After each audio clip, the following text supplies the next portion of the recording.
Nós vamos a Brasília ao vivo, mas primeiro para quê?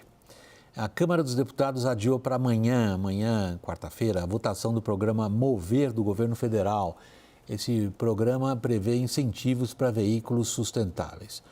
O texto passa a taxar, e aí entra o famoso jabuti, a importação de produtos abaixo de $50 para pessoas físicas. É um programa extraordinário, quer dizer, é um fenômeno esse da importação de produtos até $50, é extraordinariamente popular.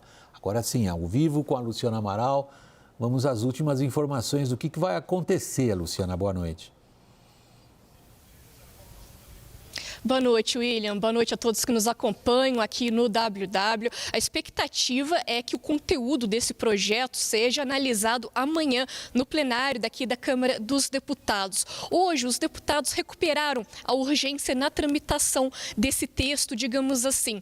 Isso porque o texto ele já tinha sido apresentado pelo governo federal com uma urgência constitucional, mas a condição foi derrubada pelo próprio governo federal para que eles pudessem aprovar logo a situação de calamidade pública no Rio Grande do Sul. Esse texto travava a pauta. Então, hoje, os deputados recuperaram a urgência para esse texto. A expectativa é que ele seja votado, tenha um mérito votado a partir de amanhã.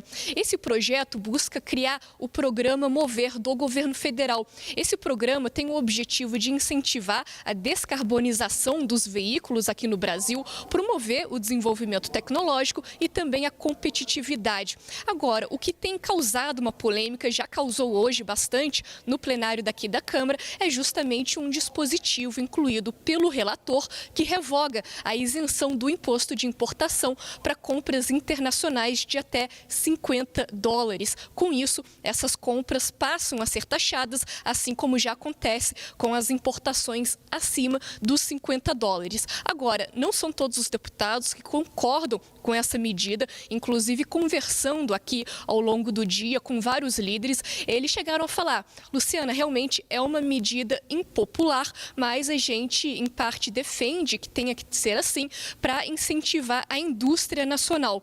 Vale só destacar também que essa medida vai na contramão de uma recomendação da Receita Federal. Um relatório de avaliação do fisco orienta pela prorrogação do programa Remessa Conforme para se ter mais tempo para verificar a eficácia dele, por exemplo. Mas, então, as negociações continuam em curso. A expectativa é que seja analisado aqui na Câmara. Volto com você, William. Você, Daniel, se arrisca a dizer o que vai dar? Porque olha só, olha as inversões aí. Olha as inversões. Normalmente a gente vê o fisco empenhado em ser o que ele sempre foi. O fisco quer arrecadar. Aí o fisco diz, olha, não é assim tão grave. Mais ou menos isso que eles estão dizendo, né? Para manter a isenção até $50. Mais ou menos. A Fazenda, lá atrás, queria acabar com essa história. A Janja não queria de jeito nenhum. Tem uma influência enorme nessa questão. Foi uma polêmica forte provocada por ela mesma, intencionalmente. Não foi algo assim, aconteceu. E a gente tem os deputados dando claro ouvido a uma série de demandas de grupos industriais, dizendo parem com isso, porque a gente não tem condição de competir com um produto barato que vem da China. Vai dar o quê, então? William, para começo de conversa, já é ruim que isso tenha chegado ao plenário da Câmara, como vai acontecer amanhã, por meio de um jabuti. Como a Luciana demonstrou, um projeto que trata do novo regime automotivo, não tem nada a ver com compra abaixo de $50 no comércio eletrônico. Isso é ruim por princípio, que isso seja pautado por uma emenda jabuti, como a gente disse, que não tem nada a ver com o assunto. A Receita dá até para entender a cabeça da Receita nesse momento, porque no ano passado o próprio governo, equipe econômica, queria taxar os importados abaixo de $50. Não conseguiu por influência da primeira-ministra, quando a Janja disse, olha, isso vai dar ruim, vai prejudicar a popularidade do governo, e aí surgiu esse remessa conforme, que é o quê? Cobra-se 17% de ICMS, só quem arrecada são os estados, obviamente, porque é ICMS, não tem imposto de importação, para aqueles sites de comércio eletrônico, chamados marketplaces, que aderem voluntariamente ao programa.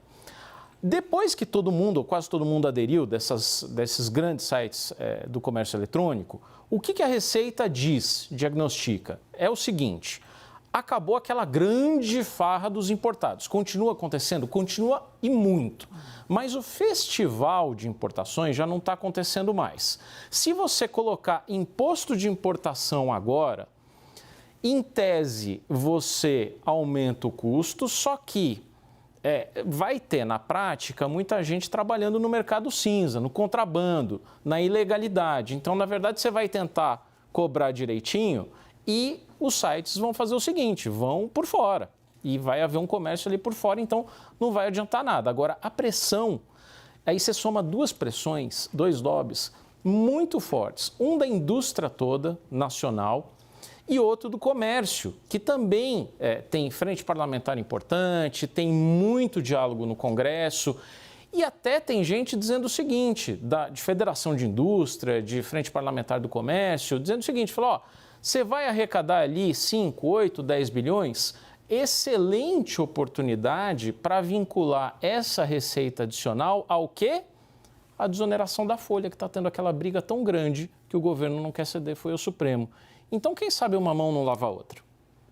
Não tem ponto sem nó, né, William? Olha, a primeira coisa é o seguinte, né? A reoneração, né, das importações não vai salvar a indústria dos problemas que ela tem no Brasil, né? A farra já não é tão grande, o remessa conforme acabou sendo uma boa solução, inclusive para os estados, que mantém ali a sua arrecadação, numa boa base de arrecadação. A minha percepção acompanhando esse tema já há meses, né, desde o ano passado, é de que há uma rede de desinformação. Então, muito empresário acaba pegando uma informação ou outra circulada e que acaba transformando isso numa plataforma de defesa da reoneração, por exemplo. Não me lembro se foi no ano passado, no começo desse ano. Olha, o Brasil, o governo vai poder arrecadar até 20 bilhões de reais. Como é que vai arrecadar 20 bilhões de reais de uma entrada de 12 bi de mercadorias, como foi ano passado, né?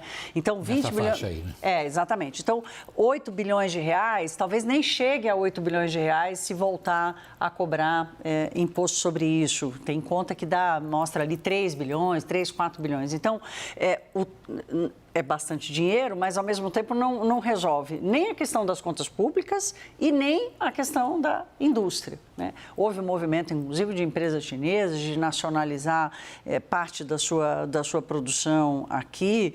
Então, a minha impressão é de que a popularidade ou a perda da popularidade é o que fica mais palpável nessa discussão, né? Porque o tema de quanto vai arrecadar, né? Se vai resolver o problema da indústria ou não vai, há um problema de diferença ali de isonomia, mas não resolve o problema da indústria, não resolve o problema da arrecadação, mas arruma uma boa confusão de popularidade. Daniel, então a Janja tem toda a razão. Aliás, o Daniel chamou a primeira-dama de primeira-ministra, não sei se foi ato falho, viu? Pode ser primeira-dama, mas também pode ser primeira-ministra, né? Bom, pelo jeito, a primeira-dama, a primeira-ministra, como a gente quiser chamá-la, tem toda a razão?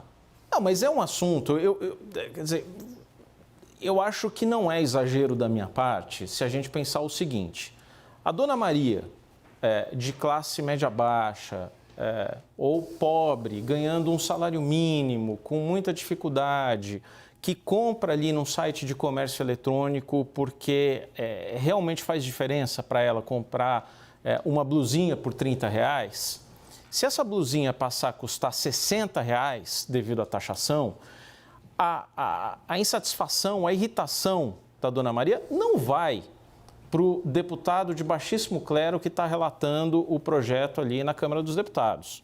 Essa insatisfação vai ali, ela bate o olho, passou de R$30 para R$60, ela fala assim, poxa, mas que porcaria de governo é essa que está me fazendo pagar mais? A insatisfação é direcionada ao governo, não é direcionada à Câmara ou a um grupo de deputados. Então, o governo conseguiu interpretar isso e, para além da análise técnica da Receita, olhar e falar assim, bom, isso aqui vai me prejudicar em termos de popularidade. Por outro lado, você tem uma pressão grande sobre a Câmara dos Deputados, desses vários lobbies que eu mencionei, a Câmara muito suscetível a isso e, vamos combinar, essa é a semana ideal para tomar esse tipo de medida passando despercebido. Porque, ora, está todo mundo falando de Rio Grande do Sul, está todo mundo preocupado com uma causa muito mais nobre do que isso, que é socorrer uma população desassistida. Então, olha, vamos fazer ali uma taxação de importados até $50 e ninguém vai prestar muita atenção em quem está fazendo, quem vai prejudicar, e aí a conta fica com o governo. Isso me parece um retrato bastante previsível do que vai acontecer.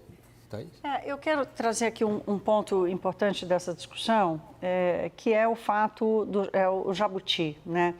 De como as coisas têm sido resolvidas e coisas importantes.